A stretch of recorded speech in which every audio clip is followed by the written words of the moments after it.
제14장.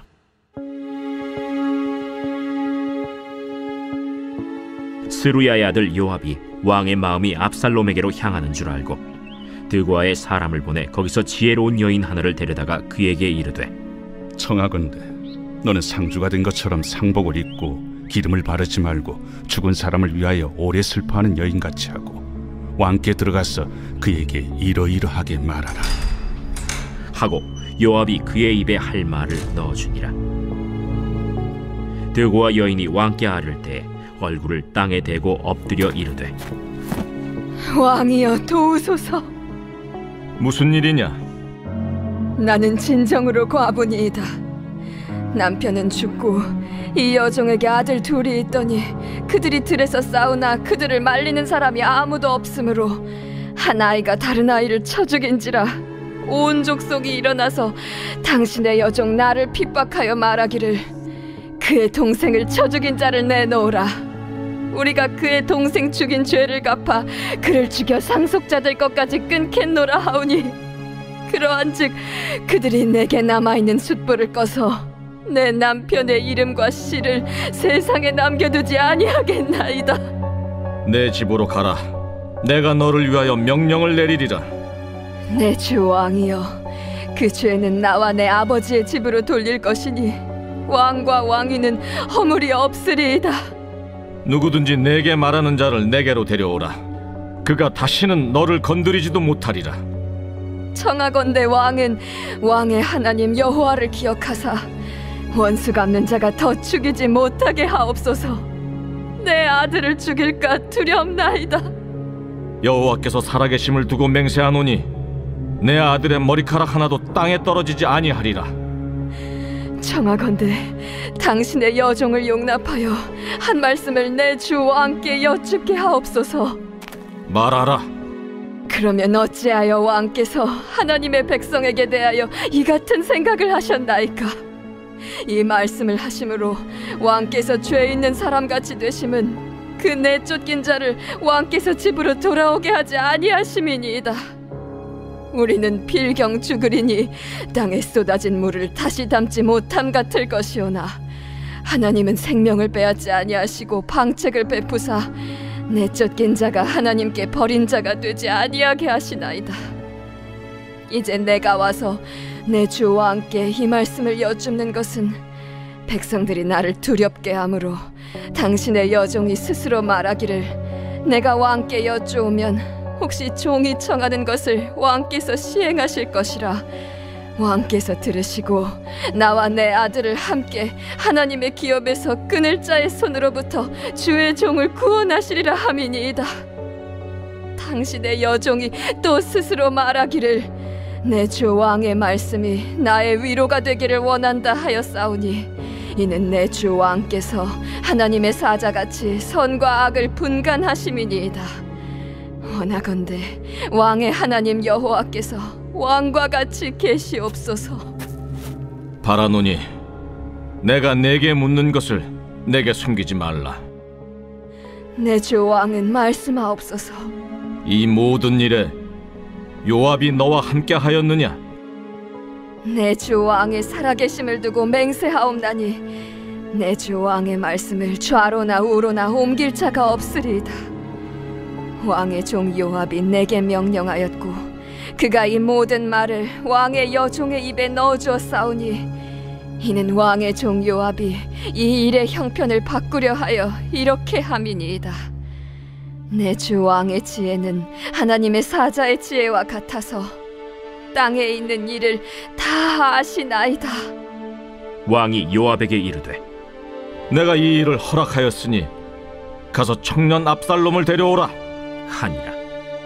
요압이 땅에 엎드려 절하고 왕을 위하여 복을 빌고 요압이 이르되, 내 주 왕이여, 종의 구함을 왕이 허락하시니 종이 왕 앞에서 은혜 입은 줄을 오늘 아나이다. 요압이 일어나 그술로 가서 압살롬을 데리고 예루살렘으로 오니 왕이 이르되, 그를 그의 집으로 물러가게 하여 내 얼굴을 볼 수 없게 하라. 압살롬이 자기 집으로 돌아가고 왕의 얼굴을 보지 못하니라. 오늘 새벽에도 주님의 보좌 앞으로 나오신 성도들에게 하나님의 은혜와 평강이 함께 하시기를 축원드립니다. 오늘 사무엘하 14장 말씀 함께 살펴보도록 하겠습니다.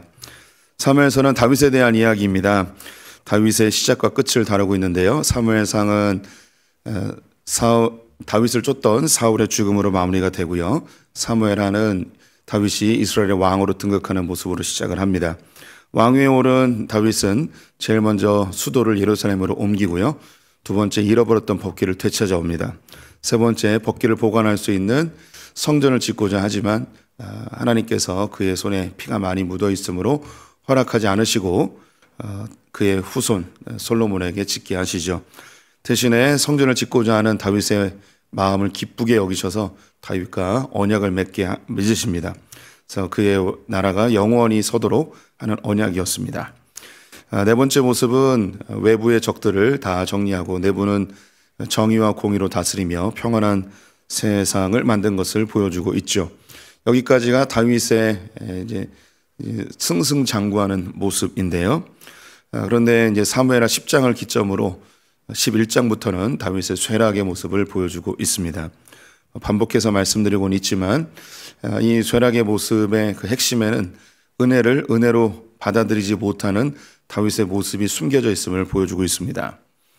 그렇게 하나님과 동행하고 온갖 고생을 했던 이 다윗이 한순간에 범죄하고 그의 삶에 엄청난 감당할 수 없는 고통들이 다가오는 모습을 보여주고 있습니다.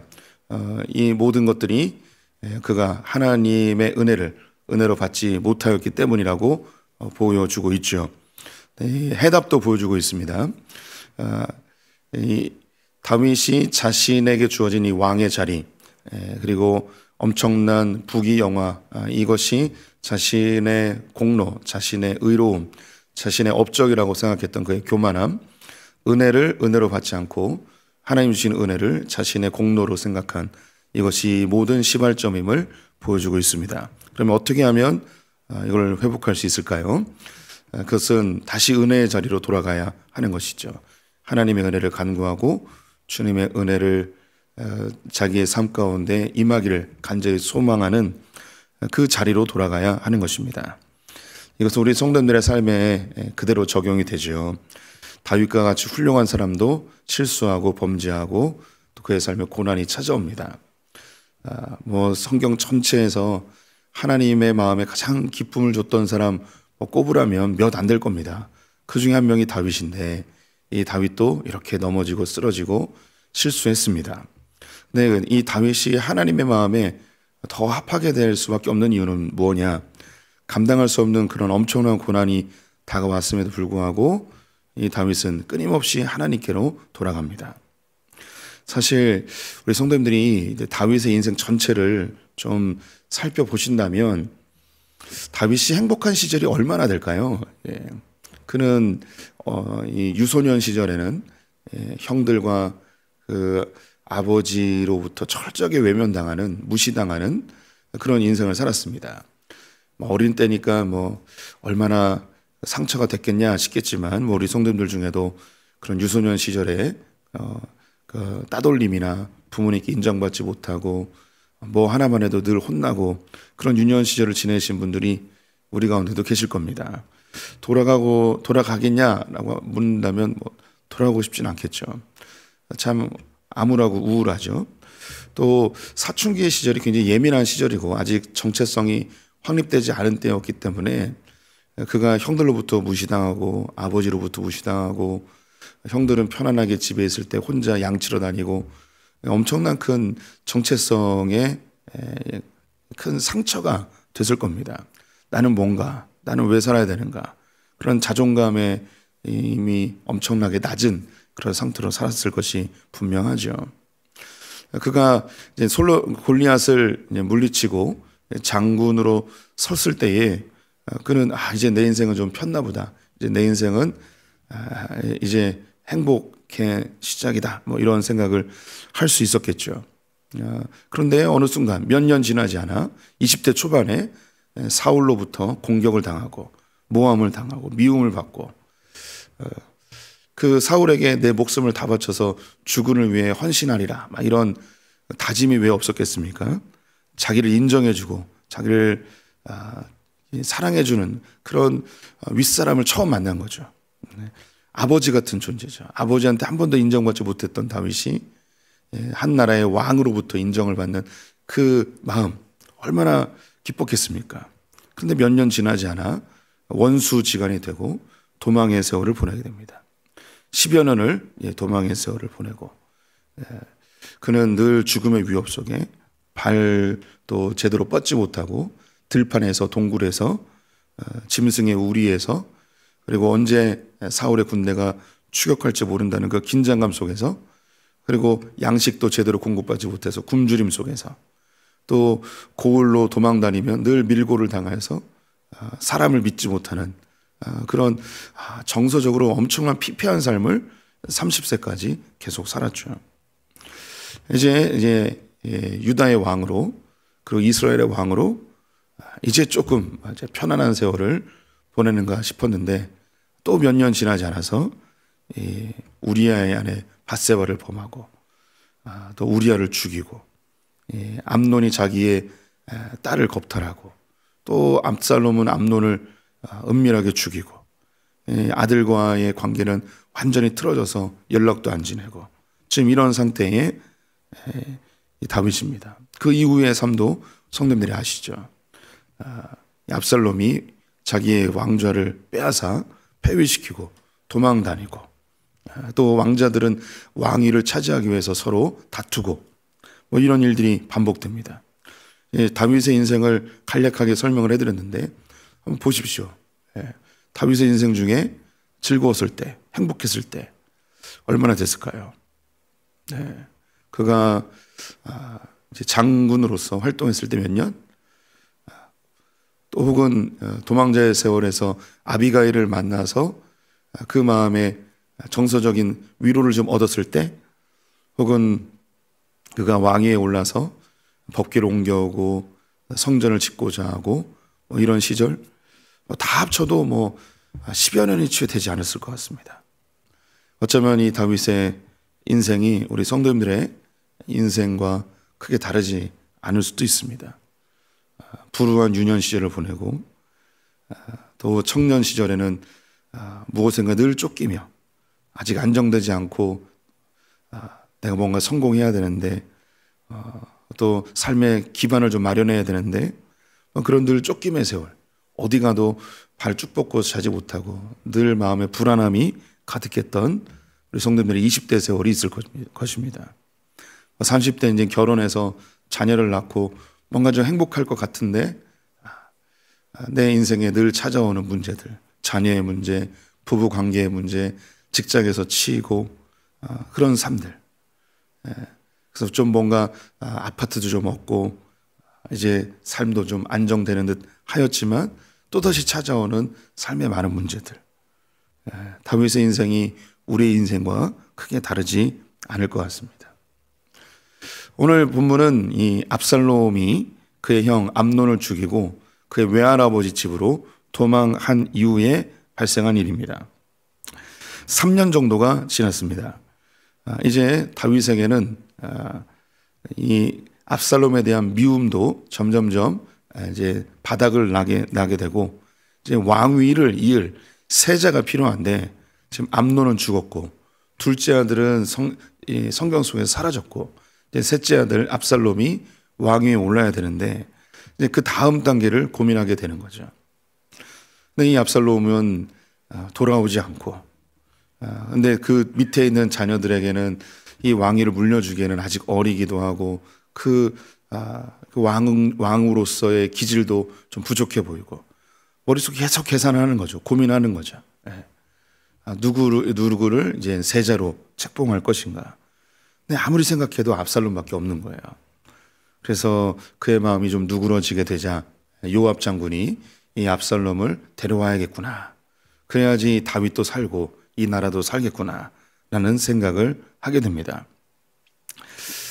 이것이 올바른 선택인지 아니면 그릇된 선택인지 우리는 알 수는 없습니다. 그런데 그 뒤에 나타나게 될 일들을 우리가 알기에 이 선택은 좋은 선택은 아니었다는 거죠. 압살롬이 돌아와서 이제 별궁 생활을 하면서 가택연금처럼 생활합니다. 그러면서 돌아다니며 백성들의 마음을 얻습니다. 그리고 아버지에 대해서 부정적인 이야기를 하고 아버지를 비난하고 그리고 서운한 마음을 자극해서 다윗에게 반란을 일으킬 수 있는 그런 조건들을 마련하죠. 이 압살롬은 사단의 역할, 사단의 종노릇을 하게 됩니다.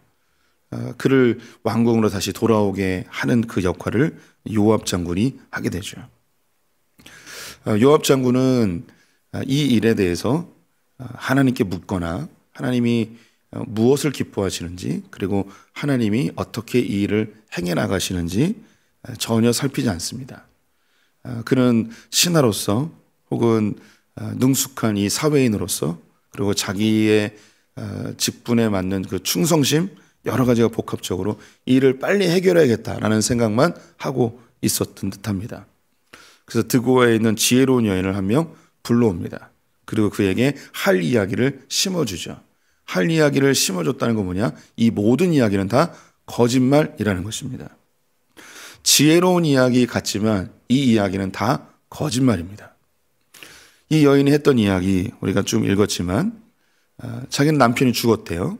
아들이 둘이 있는데 이 둘이 서로 싸우다가 들판에서 말리는 사람이 없어서 한 놈이 한 놈을 쳐 죽였습니다. 그래서 이 큰아들이 동생을 죽인 이 일에 대해서 동네 사람들이 심판해야 된다고 이 동생을 죽인 놈을 끌어내라 라는 거죠. 그런데 이 여인이 하는 얘기가 어떻게 그럴 수 있습니까? 남편도 죽었고 아들 하나도 죽었고 이 큰아들마저 이 심판 자리에 내어놓으면 다 죽습니다. 그럼 나는 무슨 희망으로 무슨 소망으로 삽니까? 그러니 왕이시여 이 큰아들을 아무도 손대지 못하도록 좀 도와주십시오 라는 이야기를 했습니다. 이스라엘은 삼심제도를 가지고 있었는데요. 어떤 문제가 생기면 그 성읍에 있는 장로들이 먼저 판단을 합니다. 이스라엘의 이제 고을에 가면은 성문이 있는데 성문에 의자가 있습니다. 의자에 돌의자예요.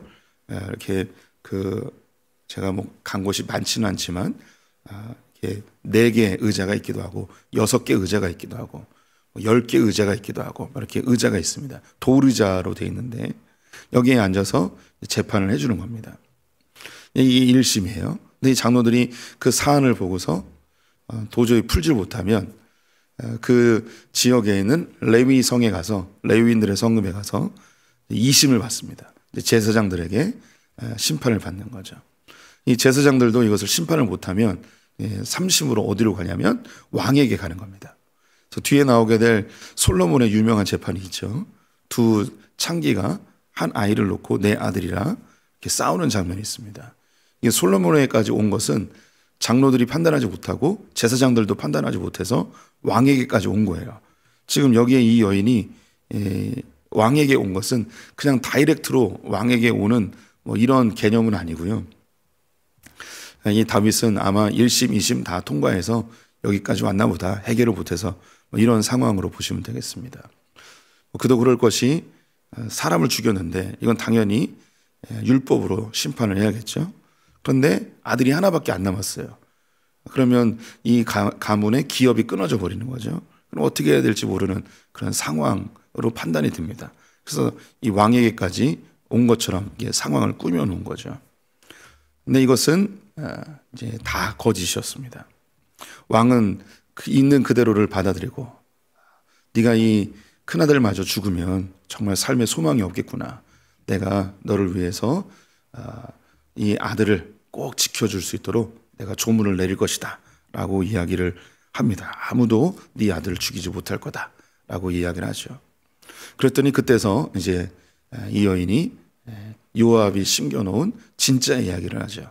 왕에게 제가 드릴 말씀이 있습니다 하면서 그것은 압살롬을 용서하라는 그런 이야기이죠.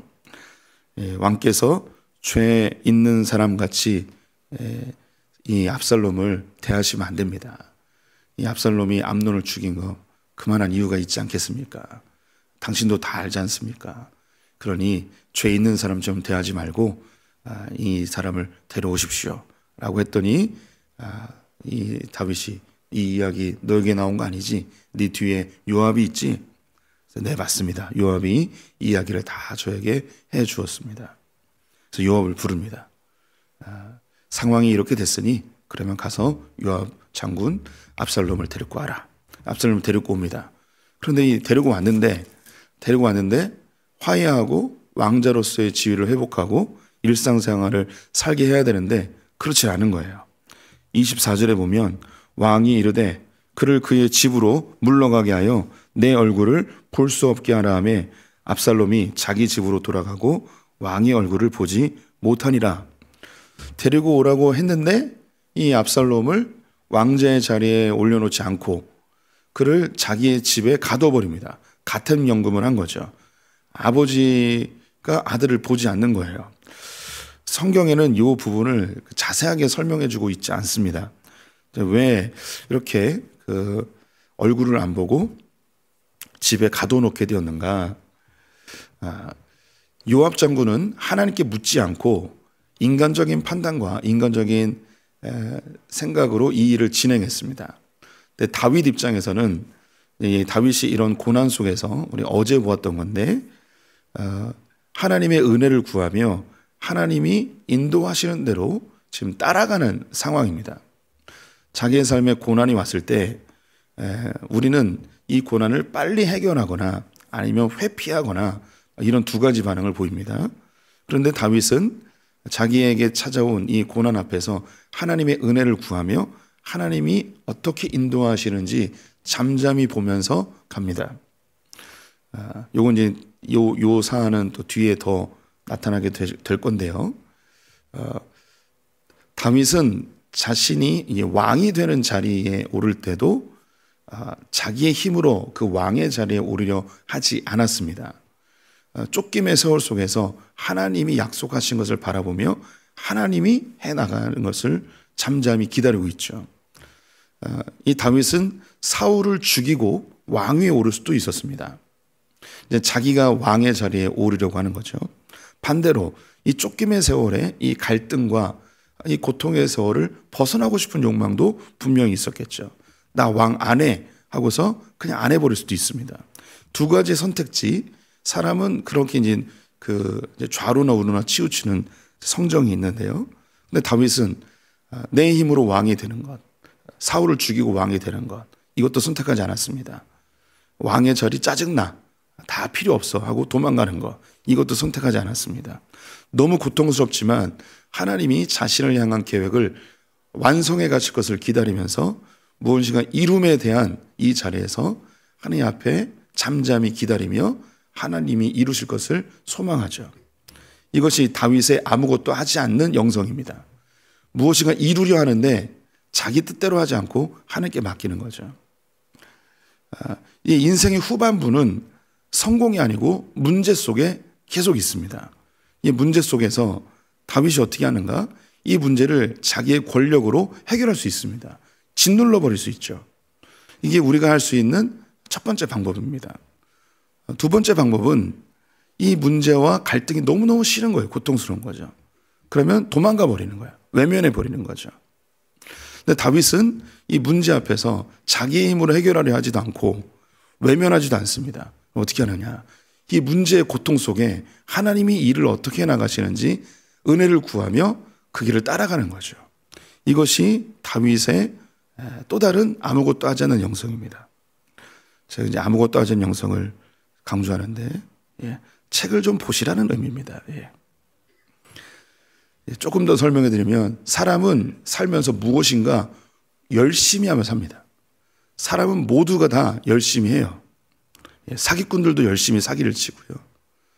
애들도 열심히 놉니다. 게임도 열심히 하고 사람은 본질적으로 하나님의 성품대로 성실함이 있어요. 자기가 좋아하는 것을 성실히 합니다. 사람은 무엇인가 열심히 하는데요. 사람은 두 가지를 열심히 하면서 삽니다. 첫 번째는 무엇인가 이루기 위해서 열심히 하고요. 다른 한 가지는 무엇인가 해결하기 위해서 열심히 합니다. 그래서 우리 인생에 뭔가 최선을 다하는 두 가지의 이유가 이루기 위해서 열심히 하고 문제를 해결하기 위해서 열심히 하죠. 근데 우리의 조급함과 내가 원하는 대로 인생을 살기 위해서 이루기 위해서 하나님이 원하지 않는 방법으로 무엇인가 이루려 합니다. 나의 조급함이 그것을 만들죠. 이래도 잘 안 되면 포기해버립니다. 또 문제에 대해서 내가 원하는 방법으로 빨리 해결하려고 하죠. 또 이것이 잘 해결이 안 되면 이 문제를 방치하거나 외면해버립니다. 이게 우리의 모습이에요. 인간의 모습. 근데 다윗은 우리와 똑같은 존재이죠. 무엇인가 이룸에 있어서도 내 힘으로 혹은 외면하거나 이게 아니고 그 이룸이 너무 고통스럽고 괴로운 과정이지만 하나님이 이루시는 것을 바라보며 마땅히 자기가 해야 될 것에 최선을 다하며 그 길을 걷습니다. 문제 앞에서 내 힘으로 내 능력으로 해결하려 하거나 혹은 외면하지 않고 너무 고통스럽고 자기의 자존심, 사람들의 지적질, 비난, 비판 이 모든 것을 감수하고 하나님이 이 일을 어떻게 해나가시는가를 살펴보는 하나님의 은혜를 구하며 그것을 그 자리에 머물러 있는 그리고 그 자리에서 마땅히 해야 될 일을 충성스럽게 감당하는 이 모습을 보여줍니다. 우리 성도님들이 다윗처럼 어떤 인생의 이룸의 자리에 있을 수도 있고 혹은 문제를 해결해야 되는 자리에 있을 수도 있습니다. 이때 동일하게 사안은 다르지만 우리의 태도는 늘 동일하게 하나님이 이 일을 어떻게 해나가시는지 잠잠히 바라보며 내가 해야 될 일을 충성스럽게 감당하는 지혜가 필요합니다. 요압 장군은 이 압살롬과 다윗의 이 갈등의 문제, 이 문제를 어떻게 하면 빨리 해결할까? 인간적인 방법을 동원해서 거짓말을 동원해서 이 문제를 해결하려고 했습니다.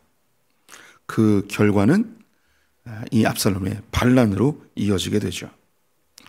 다윗이 왜 이 압살롬을 그의 집에 가두어 두었는가? 성경에 나와 있지 않지만 제가 이제 그 다윗의 입장이라면 다윗은 요압 장군이 그런 수작을 부려서 자기에게 찾아온 것도 하나님의 이 흐름 속에 있다고 판단한 것 같습니다. 이 압살롬이 뭔가 심경의 변화가 있고 회개하고 자기의 삶을 좀 돌이키려 하나 보다. 하나님이 지금이 그때인가 보다 하고 그를 받아들이기로 결정을 한 것 같아요. 하나님의 흐름 속에서. 그런데 그를 보고 그와 몇 마디 이야기해보고 그의 눈빛을 보고 그의 태도를 봤는데 아닌 거죠. 아직 아닌 거예요. 아직 이 압살롬을 왕자의 자리에 오르게 하기에는 아직은 아닌 거라는 판단을 내린 것 같습니다. 그래서 그의 집에 가두고 가택연금을 시키고 그가 좀 회개하고 하나님 앞에서 자기를 좀 돌아보고 왕자의 자리에 오를 수 있는 그런 모습이 될 때까지 좀 기다리려 한 것 같습니다. 그런데 이 압살롬은 요압 장군이 가장 많이 자극을 했을 것 같은데 네가 왕이 될 거야. 아버지에게 그냥 고개 한번 숙이고 가서 미안하다고 잘못했다고 한마디만 해. 그러면 네가 다음에 왕이 되는 거야 하는 그런 주변에서의 자극, 특별히 요압 장군의 그런 자극이 있지 않았을까 싶습니다. 그리고 그가 압살롬이 선택한 것은 무엇인가? 백성들의 마음을 사로잡아서 또 신하들 상당수를 곤모술수로 사로잡아서 아버지를 폐위시키고 자기가 왕이 되는 거죠. 이게 인간적인 방법이고 사단의 미혹에 빠진 방법입니다. 우리 성도님들이 인생에 위기의 순간도 있고 뭔가 이룸의 순간도 있습니다.